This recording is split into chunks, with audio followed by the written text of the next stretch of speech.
दुआ करें कि रोज़ मौला के आशिक जो हैं वो यकुम मुहर्रम से शुरू नहीं है। Please don't mind my makeup. मैं अपने ऑफिस से शो करके आई हूँ, इससे मेरा मेकअप आई एम श्योर आप लोग कह रहे होंगे कि यार क्या मौलाई वाली बातें करी। 8 मुहर्रम बताएं कि कराची से ट्रेवल कर कराची से मैं बिल्कुल लैंड क्यों शो करके और मैं सीधा सिर्फ इधर मेरे आई घर हूँ। में न्याज खाने आई हूँ क्योंकि आज मौला अब्बास का दिन है 8 मुहर्रम। और मौला अब्बास के कटे हुए बाजुओं के सदक़े में वो बाजू जिनको मैं रोज़ देख रही होती हूँ कि चाहे वो मटन बना रहे होते हैं, दाल गोश्त बना रहे होते हैं, आलू गोश्त बना रहे होते हैं, अल्लाह इन बाजुओं में हिम्मत हौसला सलामत रखे।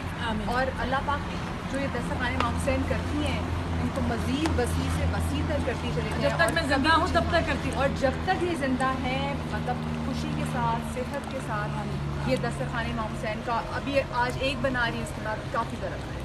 YouTube पर Googly TV देखने के लिए youtube.com की सर्च बार में Googly TV टाइप करें। Googly TV के पेज पर सुर्ख रंग के सब्सक्रिप्शन वाले बटन पर क्लिक करना ना भूलिए। YouTube पर अपलोड होने वाली वीडियो से बाखबर रहने के लिए बेल आइकॉन पर क्लिक कीजिए। आपको हर नई आने वाली वीडियो के बारे में नोटिफिकेशन मौसूल हो जाएगा।